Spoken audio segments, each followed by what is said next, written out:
A Anvisa aprova registro de insumo da Fiocruz e Brasil terá vacina 100% nacional contra a Covid-19. E você vai ver também. Presidente Jair Bolsonaro veta renegociação de dívidas para micro e pequenas empresas. Companhias aéreas brasileiras adiam voos por causa do aumento de casos de influenza e de Covid na tripulação. Nos Estados Unidos, vacinação obrigatória contra a Covid chega ao Supremo americano. O primeiro negro a vencer o Oscar de melhor ator, Sidney Poitier, morre aos 94 anos. E ainda, 2022 promete ser um ano de muitas oportunidades de trabalho, tanto para recolocação no mercado, quanto para mudar de área. Agora, no Jornal das 18 horas. Olá, boa noite. A Anvisa aprovou hoje o registro do ingrediente farmacêutico ativo produzido pela Fiocruz. A decisão concluiu o processo para que o Brasil tenha uma vacina 100% nacional. A previsão é de que as primeiras doses do imunizante sejam envasadas ainda em janeiro e entregues ao Ministério da Saúde em fevereiro. A Agência Nacional de Vigilância Sanitária aprovou o registro de um insumo para a fabricação da AstraZeneca, vacina contra a Covid-19, produzida pela Fundação Oswaldo Cruz no Brasil. Com a decisão, o Brasil vai ter a primeira vacina 100% nacional, com todas as etapas de produção realizadas no país. Segundo a Anvisa, estudos demonstraram que, ao ser fabricada no país, um insumo farmacêutico ativo fabricado pela própria fundação via Instituto de Tecnologia e Imunobiológicos mantém o mesmo desempenho que a vacina importada. Até agora, a produção das doses da vacina da AstraZeneca pela fundação, entregues ao Programa Nacional de Imunizações do Ministério da Saúde, estava sujeita à importação do IFA da China.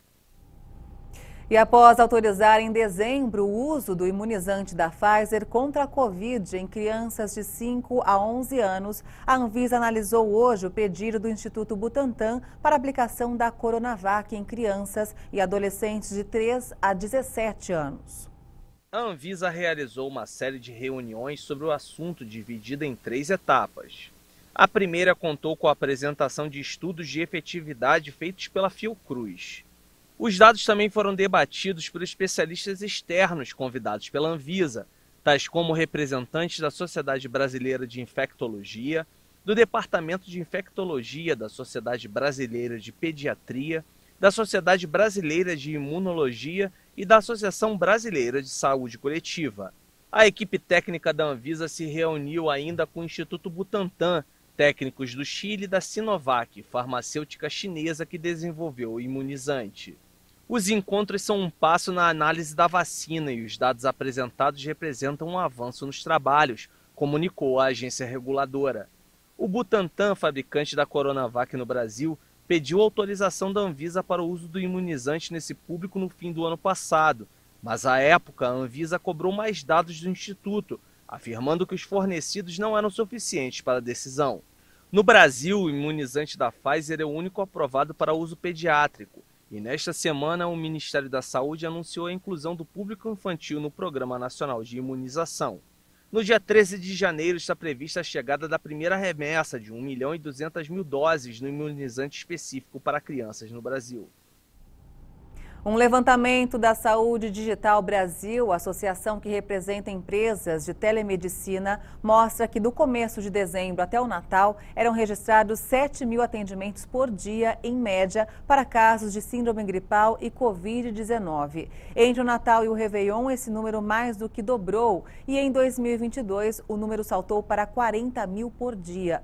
O vice-presidente da Saúde Digital Brasil afirmou que a demanda por serviço de telemedicina hoje é superior ao pico da pandemia em março de 2021. Com mais de 35.000 novos casos de Covid em um dia, a média móvel sobe mais de 300% na comparação com 2 semanas. Em 24 horas, o Brasil registrou mais 128 mortes por Covid-19. Agora são 619.641 vítimas da doença desde o início da pandemia. Também foram confirmados mais 35.826 novos casos de infecção por coronavírus de um dia para o outro. Mais de 22.386.000 diagnósticos já foram confirmados para a doença. A média móvel de mortes está em 94 vítimas. Segue abaixo de 200 pelo 33º dia seguido. A curva apresenta tendência de queda, com redução de 21%. A média móvel de casos indica 15.670 registros diários. Agora apresenta tendência de alta, com uma variação de 302% em relação a 2 semanas. No cenário da evolução da doença por regiões, hoje, 9 estados indicaram alta: Amazonas, Bahia, Ceará, Mato Grosso, Pará, Pernambuco, Rondônia, Santa Catarina e Sergipe. Outros 7 estados estão em estabilidade: Acre, Goiás, Maranhão, Paraná, Piauí, São Paulo e Tocantins. 11 unidades da federação apresentaram queda: Alagoas, Amapá, Distrito Federal, Espírito Santo, Mato Grosso do Sul, Minas Gerais, Paraíba, Rio de Janeiro, Rio Grande do Norte, Rio Grande do Sul e Roraima. E mais de 334.324.000 doses das vacinas contra a Covid já foram aplicadas em todo o país. Segundo o Ministério da Saúde e as secretarias estaduais de saúde, mais de 161.601.000 pessoas tomaram a primeira dose. Isso representa 75,76% da população, enquanto mais de 144.010.000 brasileiros tomaram a segunda dose, o que representa 67,51%. E a dose de reforço já foi aplicada em mais de 28.711.000 pessoas, 13,46% dos brasileiros. Nesta semana, a capital paulista registrou um novo recorde de atendimentos de pessoas com sintomas gripais. Com o disparo de casos de Covid, a Prefeitura de São Paulo decidiu abrir as unidades básicas de saúde também aos sábados. As UBSs funcionarão das 8 horas da manhã às 5 horas da tarde. As companhias aéreas Azul e a Latam adiaram voos por causa do aumento de casos de influenza e de Covid na tripulação. Já a Gol emitiu um alerta para possíveis impactos nos voos nos próximos dias. A Azul e a Latam informaram que o número de voos adiados ainda é baixo, mas pode subir com a disseminação da variante Ômicron e da gripe influenza entre os tripulantes. A cepa de alta transmissibilidade já é responsável por pouco mais de 58% dos casos de Covid no país. E pelas regras atuais, os tripulantes que contraírem a doença são afastados por pelo menos 14 dias. A Agência Nacional de Aviação Civil diz estar monitorando os casos de doenças respiratórias em pilotos, comissários e demais profissionais do setor aéreo. Em nota, a Azul informou que alguns voos de janeiro estão sendo reprogramados por razões operacionais.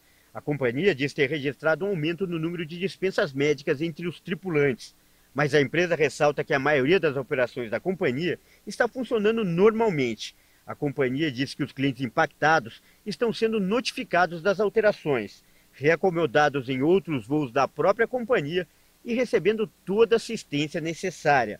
A Gol diz que aumentou o alerta para os trabalhadores de aeroportos. Houve nos últimos dias um aumento de casos positivos entre os colaboradores, mas a companhia informou que nenhum voo foi cancelado por esse motivo.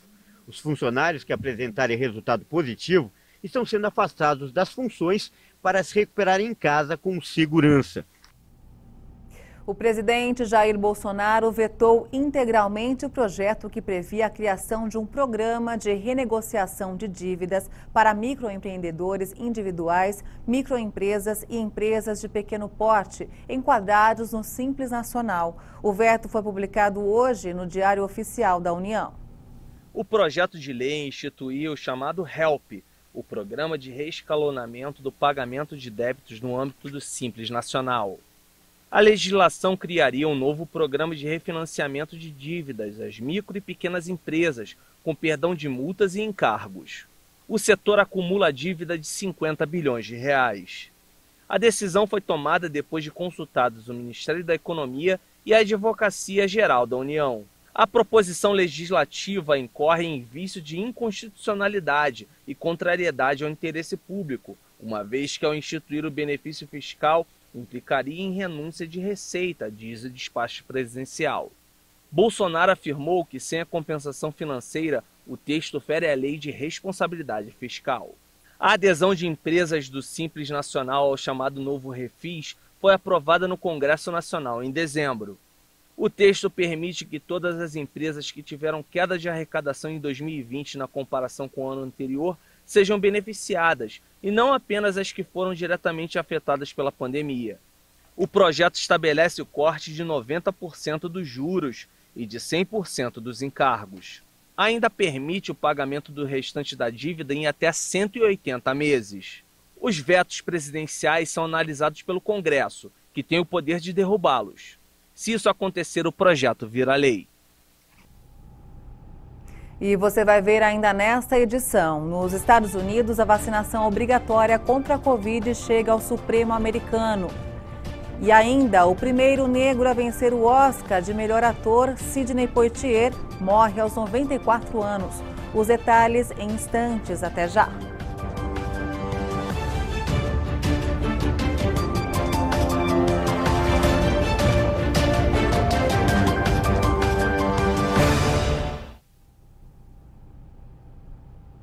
Estamos de volta. Milhares de brasileiros têm até o dia 4 de maio de 2022 para transferir ou tirar o título de eleitor. Os jovens que completam 16 ou 17 anos até outubro e desejam votar podem solicitar a emissão do documento por meio da plataforma online do Tribunal Superior Eleitoral. Este ano, os eleitores vão às urnas para eleger os próximos deputados, senadores, governadores e presidente. O primeiro turno das eleições está marcado para o dia 2 de outubro.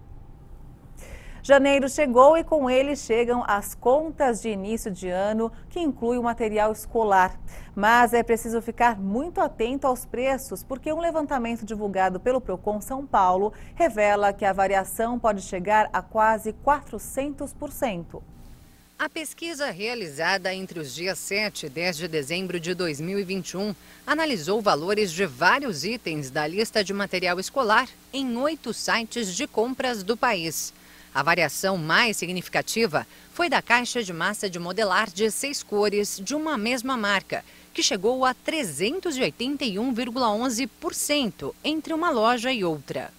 Segundo a análise do Procon São Paulo, também houve aumento médio de quase 16% no valor geral dos materiais entre os meses de novembro e dezembro do ano passado. Diante desse cenário, a dica do órgão é pesquisar muito bem os preços antes das compras e, claro, reaproveitar os materiais dos anos anteriores. Outra informação importante é que, segundo o Procon, a lista de material escolar não pode incluir itens de uso coletivo, como produtos de limpeza ou higiene. Vamos agora ao mercado financeiro. O dólar fechou em queda nesta sexta-feira, mas encerrou a primeira semana de 2022 em alta após dados de emprego mais fracos do que o esperado nos Estados Unidos. A moeda norte-americana recuou 0,82% e encerrou o dia cotada a R$ 5,632 na venda. Morreu hoje, aos 94 anos, o ator Sidney Poitier, o primeiro astro negro a ganhar o Oscar de melhor ator. O anúncio da morte de Sidney Poitier foi feito pelo vice-primeiro-ministro das Bahamas, Chester Cooper, que destacou que o ator era um ícone, um herói, um mentor, um lutador e um tesouro nacional. Nascido prematuramente em Miami, na Flórida, em 20 de fevereiro de 1927, quando seus pais se mudaram das Bahamas, Sidney obteve a dupla nacionalidade, americana e bahamense. Em 1964, ele foi o primeiro afro-americano a ganhar o Oscar de melhor ator por Uma Voz nas Sombras. Aos 37 anos, quando recebeu a máxima premiação do cinema, era o único astro negro de Hollywood. Graças aos seus papéis, o público pôde conceber que negros podiam ser médicos, engenheiros, professores ou policiais. Em 2002, Sidney Poitier recebeu um Oscar honorário por suas atuações extraordinárias, sua dignidade, seu estilo e sua inteligência. A Suprema Corte dos Estados Unidos vai ouvir as impugnações à tentativa do presidente Joe Biden de obrigar milhões de trabalhadores do país a se vacinarem contra a Covid-19. Após meses de apelos públicos às pessoas indecisas ou relutantes a tomarem a vacina, Biden aumentou a pressão em setembro. Chegou a dizer que a paciência com essas pessoas estava se esgotando. O presidente democrata tornou as vacinas anti-Covid obrigatórias nas empresas com 100 trabalhadores ou mais, assim como para os profissionais da saúde nas instalações que recebem fundos federais. Os funcionários não vacinados teriam que apresentar testes negativos semanais e usar máscaras no trabalho. A Administração de Saúde e Segurança Ocupacional estabeleceu o prazo até 9 de fevereiro para que elas cumpram as regras. Caso contrário, podem receber multas.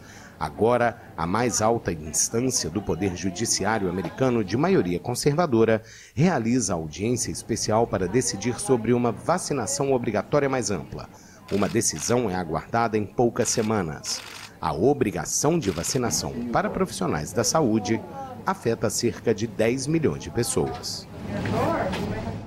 2022 promete ser um ano de muitas oportunidades de trabalho. Quem busca uma recolocação no mercado ou até mudar de área pode ser o momento ideal. Apesar da pandemia, 2021 fechou positivo em números de empregos.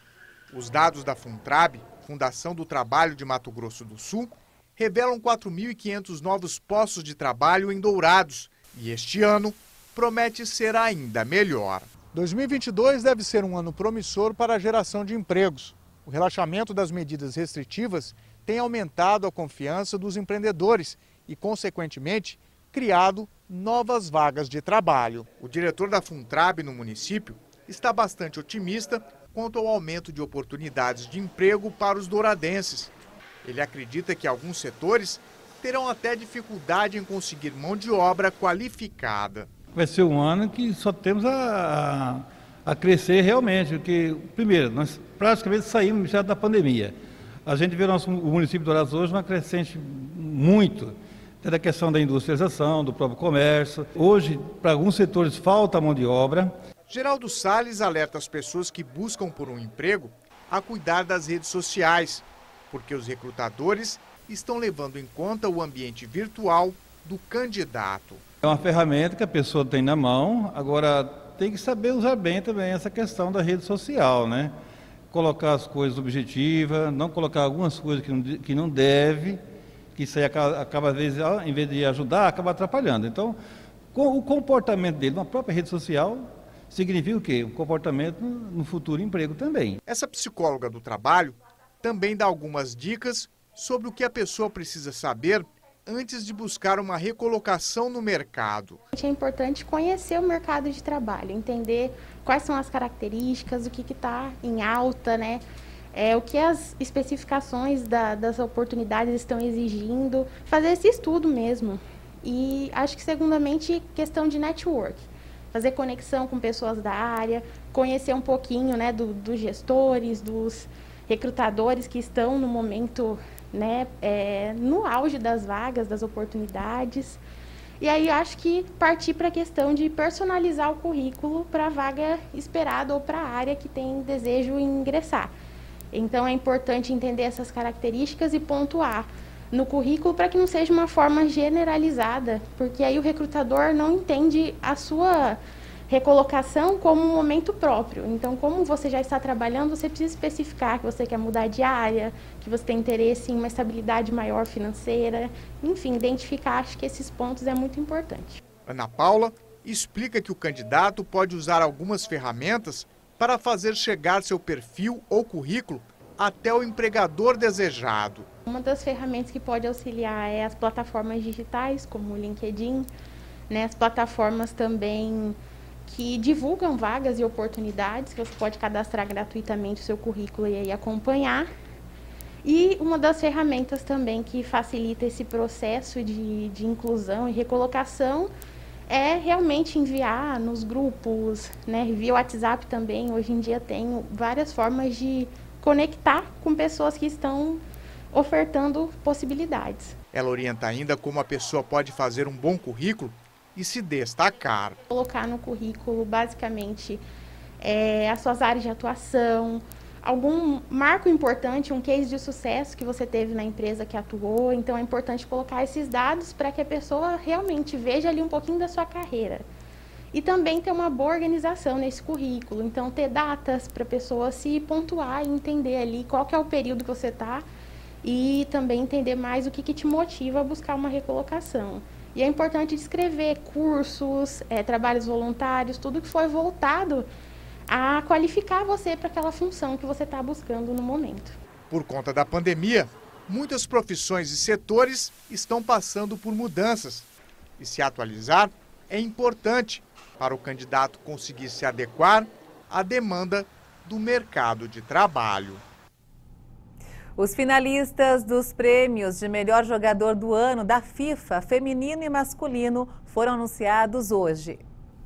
Vencedora da Bola de Ouro da revista France Football e melhor jogadora do ano da UEFA, Alexa Putellas está entre as 3 finalistas do prêmio The Best da FIFA. Completam a lista de indicadas a companheira de equipe de Alexia no Barcelona e na seleção espanhola, Jennifer Hermoso, e a australiana Sam Kerr, do Chelsea. Putellas foi a meio-campista com maior pontuação na Europa na temporada 2020-2021, enquanto Kerr foi a artilheira da Superliga Feminina, a liga inglesa da categoria. Os finalistas no masculino são Lionel Messi, do Paris Saint-Germain, que ganhou sua 7ª Bola de Ouro em 2021, Robert Lewandowski, do Bayern de Munique, e Mohamed Salah, do Liverpool, atual artilheiro da Premier League. Os vencedores do prêmio The Best da FIFA serão anunciados em cerimônia no dia 17 de janeiro em Zurique, na Suíça. E o Jornal das 18 horas termina aqui. Você acompanha outras informações durante a nossa programação. E se quiser rever as reportagens desta edição, é só acompanhar o canal HIT Notícias no YouTube. Obrigada pela sua companhia, uma boa noite para você e um excelente fim de semana. Tchau!